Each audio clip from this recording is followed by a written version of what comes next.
زندگی کا حق دینا اور عورت کو معاشرے میں عزت اور وقار دینا، یہ پہلا حق۔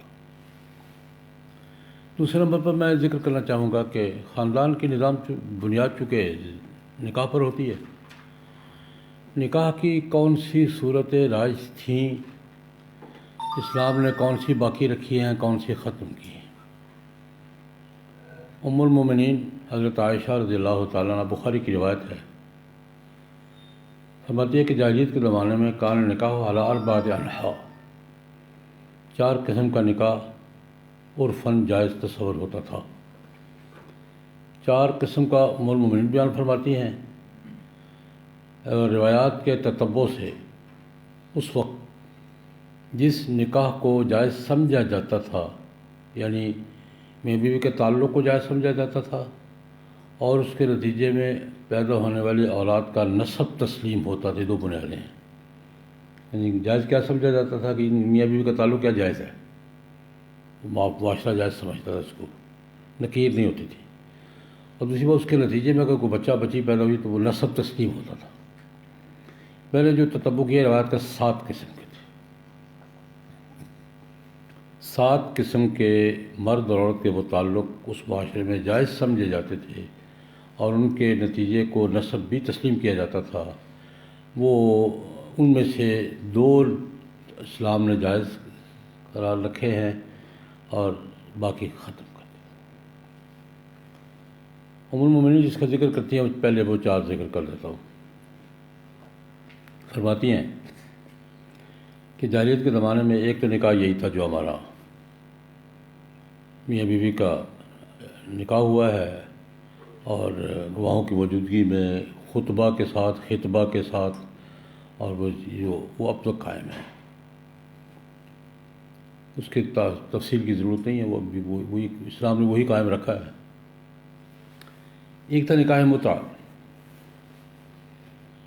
وقت مقرر کر کے لمیٹڈ مدت کے لیے نکاح۔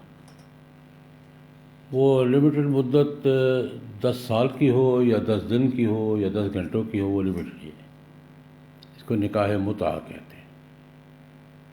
متعہ کا لفظ فقہ میں 3 چیزوں کے لیے استعمال ہوتا ہے: متعۃ النکاح، متعۃ الطلاق، متعۃ الحج۔ تینوں کا مفہوم الگ الگ ہے، لیکن یہاں میں متعۃ النکاح کی بات کر رہا ہوں۔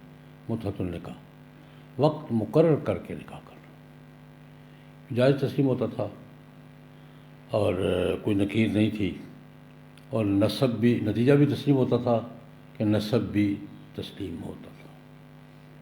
یہ نبی کریم صلی اللہ علیہ وسلم نے خیبر تک رہا ہے۔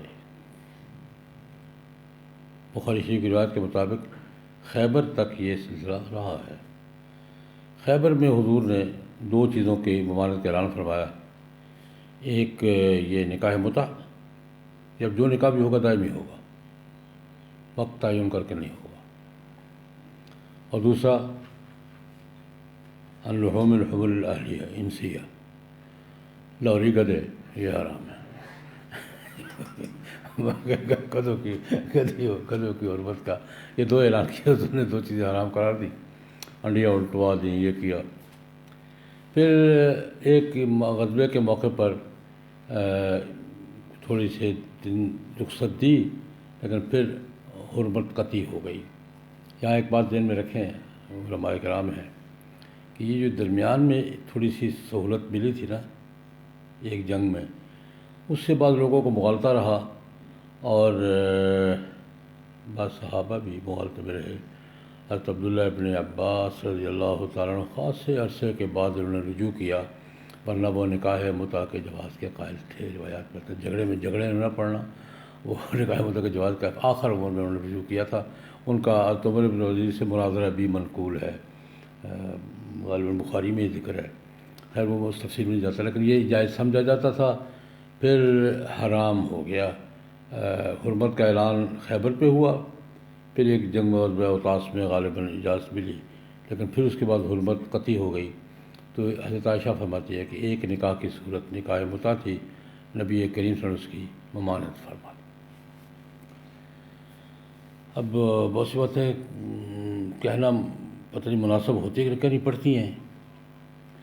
ایک نکاح استبضاع کہتی ہے، حضرت عائشہ رضی اللہ عنہ، اللہ معاف فرمائے، وہ یہ کہ میاں بیوی باہمی رضامندی سے طے کرتے تھے، عورت کسی اچھے خاندان میں، اس اچھے سمجھنے والے خاندان میں جاتی تھی، کسی سردار کے پاس، کسی جنرل کے پاس کچھ دن رہتی تھی، اس کے ساتھ ہم بستر ہوتی تھی، حمل قرار پاتا تھا، اور پھر وہ واپس آتی تھی۔ یہ جیسے ہمارے ہاں گائے بھینس بھیجی جاتی ہے اچھا بیج حاصل کرنے کے لیے، یہی تصور تھا عورت کے بارے میں۔ اس کو نکاح استبضاع کہتے ہیں۔ یہ جائز سمجھا جاتا تھا اگر میاں بیوی کے انڈرسٹینڈنگ سے ہو، اگر میاں بیوی کے انڈرسٹینڈنگ سے ہو تو یہ جائز سمجھا جاتا تھا، اور نتیجہ وہ نسب اسی کا ہوتا تھا۔ لیکن بہرحال یہ بھی تھا کہ میاں بیوی کی انڈرسٹینڈنگ سے، اتفاق رائے سے عورت کسی مرد کے پاس جائے، رہے اور اسے حمل حاصل کرے، یہ جائز صورت سمجھی جاتی تھی۔ اچھا، یہ ساتھ ساتھ یہ بھی ذکر کرتا جاؤں، ہندوؤں میں آج بھی ہے، مذہبی طور پر ہے، ہندو معاشرے میں آج بھی مذہبی طور پر یہ ایک نکاح کی جائز صورت ہے، لیکن اس وقت جب میاں بیوی اولاد نہ ہوتی ہو، شادی ہو گئی ہے 10-15 سال اولاد نہیں ہوئی، تو ہندو مذہب میں مذہبی طور پہ اجازت ہے کہ میاں بیوی اگر یہ سمجھتے ہیں کہ خاوند کی کمزوری ہے تو عورت خاوند کی مرضی سے کسی شخص کے پاس جا کر رہتی ہے اور وہ حمل لے آتی ہے۔ بیٹا اسی کا شمار ہوتا ہے جس کے گھر میں الولد للفراش، لیکن بہرحال وہ یہ نکاح استبضاع، اس کو حضرت عائشہ نکاح استبضاع، بضع حاصل کرنا، حمل حاصل کرنا، یہ بھی جاہلیت کے زمانے میں جائز تسلیم ہوتا تھا، اور اس کا نتیجہ اور نسب تسلیم ہوتا تھا۔ 3 ہو گئے، چوتھا وہ فرماتی اللہ پاک معاف فرمائے، جس کو قرآن پاک نے کہا نا ولا متخذی اخدان ولا متخذات اخدان، ولا متخذی اخدان ولا متخذات اخدان۔ یہ آج کے قصہ میں اگر معنی کریں تو گرل فرینڈ اور بوائے فرینڈ یہ بھی تھا، جس کی قرآن پاک نے نفی کی ہے، لا متخذی اخدان ولا متخذات اخدان۔ آج کی اصطلاح میں کا ترجمہ کیا ہے؟ Girl friend, boy friend. یہ بھی اس زمانے میں جائز تسلیم ہوتا تھا اور نسب بھی تسلیم ہوتا تھا۔ یہ پھر یہ لونڈی والا مسئلہ بھی، ما ملکت یمینو، یہ بھی جائز تصور ہوتا تھا اور اس کا نسب بھی تسلیم ہوتا تھا۔ ایک صورت یہ فرماتی ہے حضرت عائشہ رضی اللہ تعالیٰ عنہ اس زمانے میں کہ اس کو 2 اس کی صورتیں بیان فرماتی ہیں وہ روایت میں، کہ بعض عورتیں بعض مردوں سے تعلق رکھتی تھی۔ ایک عورت کا مثلاً 2 4 5 6 9 تک کا گنتی ہے، لمیٹڈ تعلق، 9 تک کا تعلق اور بیک وقت ہوتا تھا، اور سب کو ایک دوسرے کا پتہ ہوتا تھا، سب ایک دوسرے کو جانتے تھے کہ کس عورت کو فلاں سے تعلق ہے، فلاں سے بھی تعلق ہے۔ 9 تک کی گنتی بتاتی ہے کہ 9 تک کا عدد ہوتا تھا، اور سب کو پتہ ہوتا تھا، بیک وقت تعلق ہوتا تھا، اور بچہ پیدا ہوتا تھا تو پھر یہ اختیار عورت کا ہوتا تھا کہ ان کو بلا کر جس کے ذمہ دار یہ تیرا بچہ ہے اس کو تسلیم کرنا پڑتا تھا، انکار نہیں کر سکتا۔ تسلیم کرنے کا مطلب نسب بھی قرار پاتا تھا اور ذمہ داری بھی قبول کرتا تھا۔ اس کے پھر بچے کی ساری ذمہ داری، جس کو آج حلیلی کرنے کا کوئی ذمہ دار اس اون کو نہیں کرتا، اون کرنا پڑتا تھا۔ اور میں نے کالم میں لکھا تھا، میں نے کہا تمہاری جاہلیت سے وہ جاہلیت بہتر تھی، بچے کا ذمہ دار تو کسی کو قرار دیتی تھی۔ میں نے کالم میں لکھا تھا، میں نے کہا تمہاری جاہلیت سے وہ جاہلیت زیادہ بہتر تھی کہ بچے کو قتل کرنے کی بجائے زندہ رہنے کا حق دیتی تھی، اور کسی کو اس کا ذمہ دار قرار دیتی تھی کہ یہ ذمہ دار ہے۔ سسٹم میں یہ آپشن موجود تھا کہ عورت کسی کو ذمہ دار قرار دے اور اس کو تسلیم کرنا پڑتا۔ اسی کی دوسری صورت، اس میں پھر یہ جو آج کل کے کعبہ خانے ہیں، حضرت عائشہ فرماتی ہے کہ ایک عورت اپنے دروازے پر جھنڈا لگا دیتی تھی، مخصوص قسم کا جھنڈا۔ یہ جھنڈا علامت ہوتی تھی کہ یہاں کسی کو کسی وقت جانے کی اجازت ہے، ہر کلا راشا۔ یہ جھنڈا علامت ہوتی تھی، دروازے پہ جھنڈا ہوتا تھا، یہ علامت ہوتی تھی کہ جہاں کوئی بھی آ سکتا ہے، کسی وقت بھی آ سکتا ہے، اور یہ تعداد بھی متعین نہیں ہوتی تھی۔ اس میں بھی نسب کا سسٹم تھا، جس بات پہ میں زور دے رہا ہوں، یہ اوپن سسٹم تھا نا، نسب کے تعین کا نظام وہاں بھی موجود تھا. وہاں بھی اس سسٹم میں کیا تھا، عورت کے عورت بلاتی تھی اس 8 یا 6 آدمیوں کو، بھائی تمہیں پتہ ہے سارا معاملہ، بچہ ہوا تمہارا، ٹھیک ہے میرا. اس سسٹم میں جب کوئی تعداد متعین نہیں ہوتی تھی تو عورت پھر اس زمانے میں دوران آئے ہوئے مردوں کی جو یاد ہوتی تھی فہرست بلاتی تھی. وہ 50 60 70 اکٹھے ہوتے تھے. اس دور کے معاشرے کے مطابق ان کو آنا پڑتا تھا. پھر یہاں قیافہ شناس فیصلہ کرتا تھا، ناک فلاں پر ہے، آنکھیں فلاں پر ہیں، ہونٹ فلاں پر ہیں، یہ ہاتھ فلاں. یہ قیافہ شناس درمیان میں بیٹھتا تھا. وہ قیافہ لگا کر بچے کے چہرے ان کی شناسائی کر کے وہ بتاتی یہ بچہ اس کا، اور اس کو بھی تسلیم کرنا پڑتا تھا.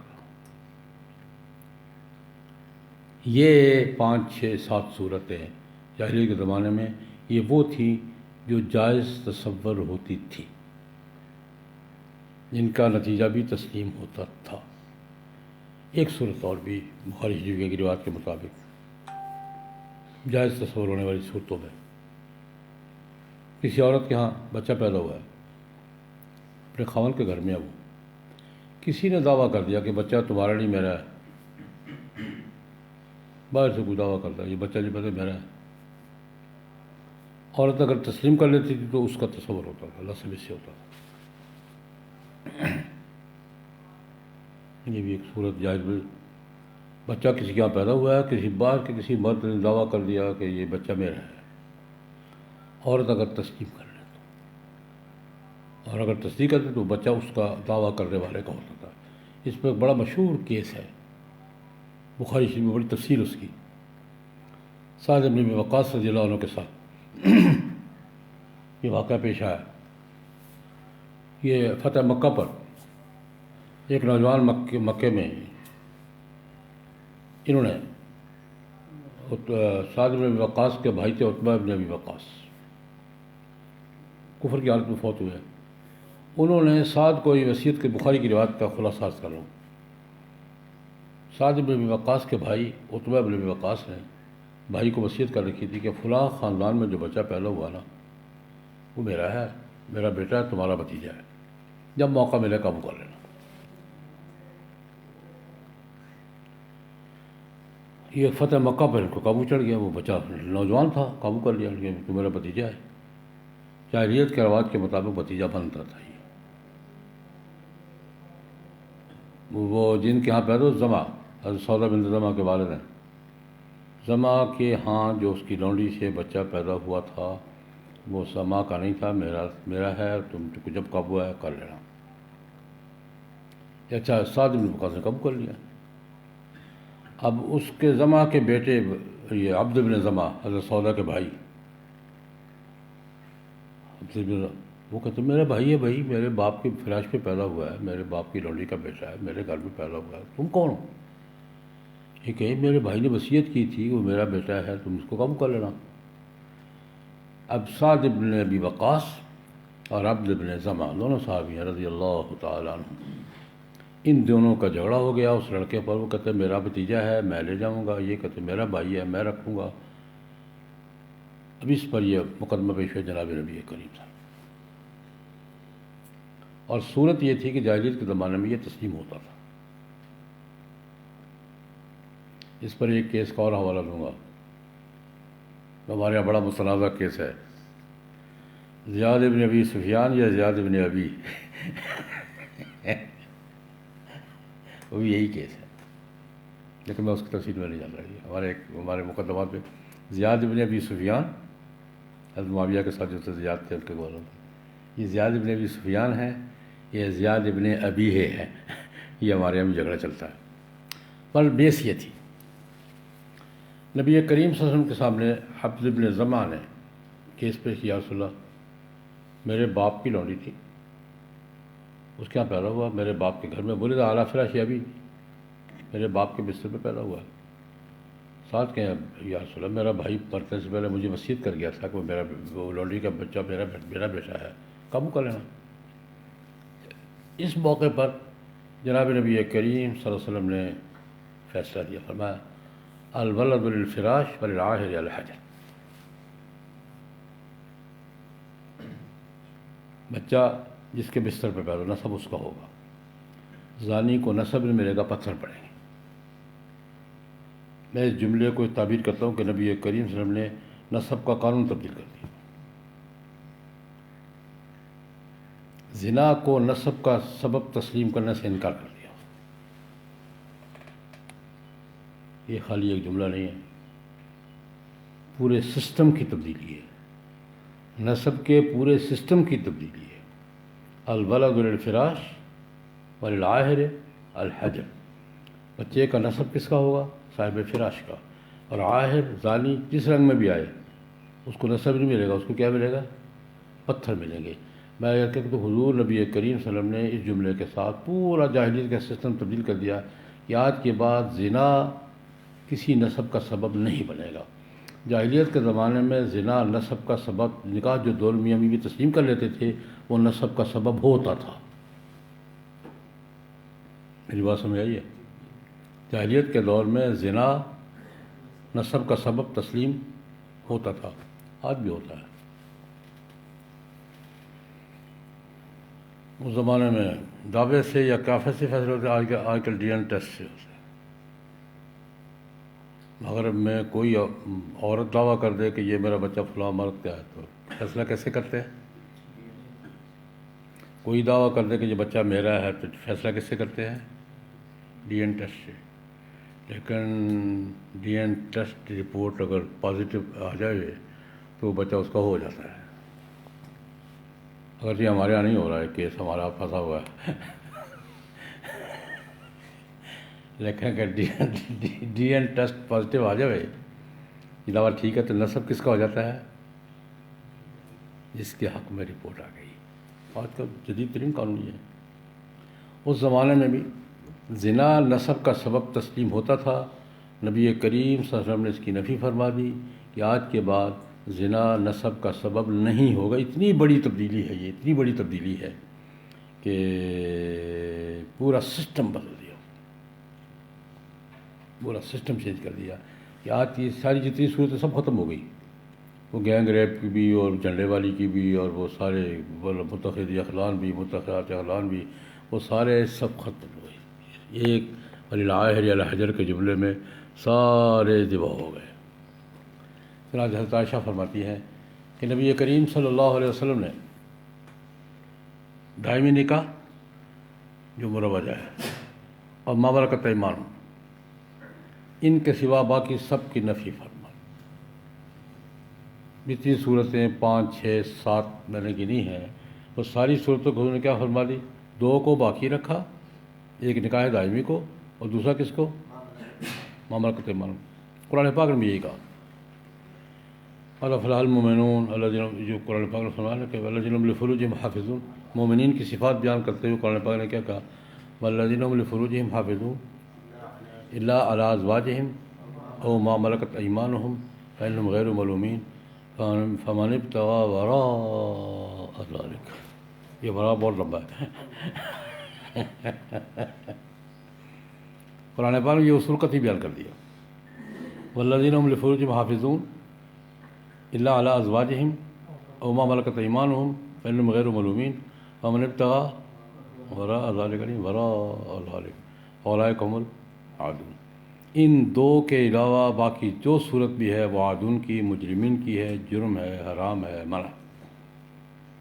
حضرت عائشہ بھی یہی فرماتی ہیں کہ ان 2 کے سوا ساری صورتیں حضور نے کیا کر دی؟ ختم کر دی۔ یہ بنیادی تبدیلی کی کہ نکاح کی صورتیں حضور نے ختم کر دی اور زنا کو سب کا سبب تسلیم کرنے سے کیا کر دیا؟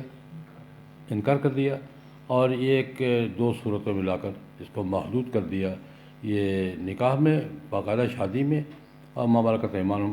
اب یہ ما ملکت ایمانہم کیا ہے، اس کے SOPs کیا ہے، انشاءاللہ اگلی نشست میں بیان کروں گا انشاءاللہ العزیز۔ اللہم یہ بھی پورا سسٹم ہے، یہ لا ما ملکت ایمانہم۔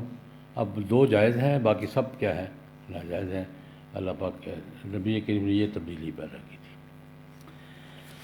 کہ حضرت مولانا فرما رہے تھے حدیث کی صنعت کے حوالے سے دوستوں کا تقاضا ہے تو میں ایک حدیث سنا دیتا ہوں آپ کو۔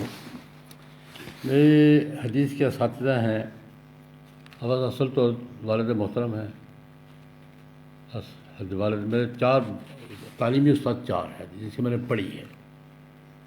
والد محترم مولانا مصطفیٰ خان صفدر رحمۃ اللہ، بخاری شریف پوری ان سے پڑھی ہے، ترمذی پوری ان سے پڑھی ہے۔ چچا محترم حضرت مولانا صفی عبدالحمید سواتی صاحب رحمۃ اللہ، مسلم شریف ساری ان سے پڑھی ہے۔ ہمارے استاد محترم تھے حضرت مولانا عبدالقیوم ہزاروی رحمۃ اللہ، اسلام آباد میں رہے ہیں یہ جامعہ محمدیہ میں، ابو داؤد شریف پوری ان سے پڑھی ہے۔ ہمارے استاد محترم تھے حضرت مولانا مفتی جمال احمد مظاہری، بنو کے تھے، دارالعلوم فیصل آباد میں رہے ہیں، مسلم میں اس وقت تھے، تو میں نسائی شریف اور موطین یہ ان سے پڑھی ہے۔ یہ میرے حدیث کے بنیادی تعلیمی استاد 4 ہیں۔ اچھا، اجازت کے استاد شیوخ میرے بہت ہیں، اس میں ایک مکہ مکرمہ کے شافی محدث سے بڑے اکابر میں سے تھے شیخ محمد یاسین الفادانی المکی الشافعی رحمہ اللہ تعالی، اپنے دور کے بڑے محدثین میں سے تھے۔ صرف 40 سے زیادہ صرف بخاری کے شیوخ ہیں ان کے، صرف بخاری کے 40 سے زیادہ شیوخ۔ اچھا، دوسرے ہمارے عالم دنیا کے بڑے مشہور حنفی محدث اور فقیہ تھے الاستاذ ابوالفتح ابو خضر رحمہ اللہ تعالی، معروف بزرگ ہیں۔ میں ان سے بھی مجھے تلمذ کا شرف حاصل ہے، ان کی خدمت پہ حاضری کا، تلمذ کا، اور ان کو تمام اسناد کے ساتھ روایات حدیث کی اجازت کا شرف حاصل۔ یہ میرے بڑے شیوخ میں، ایک بڑے شیوخ میں جن سے کی خدمت میں حاضری اور استفادہ اور اجازت کا شرف حاصل اس میں یہ یمن کے تھے، حضرت شیخ الاستاذ عبداللہ بن احمد الناخبی الحضرمی الحنبلی رحمہ اللہ تعالی۔ یہ امام شیخ یاسین فادانی شافعی تھے، شیخ ابو غدہ حنفی تھے، عبداللہ بن حنبلی۔ تو حنفی تو میں گھر کا بھی حنفی ہوں، مالکی کی تلاش میں ہوں کو مل جائے تو سارے گھر پورے ہونے چاہیے نا۔ میرے خراب وقت میں تلاش میں ہوں، کبھی موقع ملا کسی مالکی شیخ سے یا سناؤں گا یا سنوں گا کہ اپنے لطائف ہیں بڑے، ان میں بالخصوص شیخ عبداللہ بن احمد الناخبی رحمہ اللہ تعالیٰ بڑے مجاہدین میں سے تھے۔ یمن میں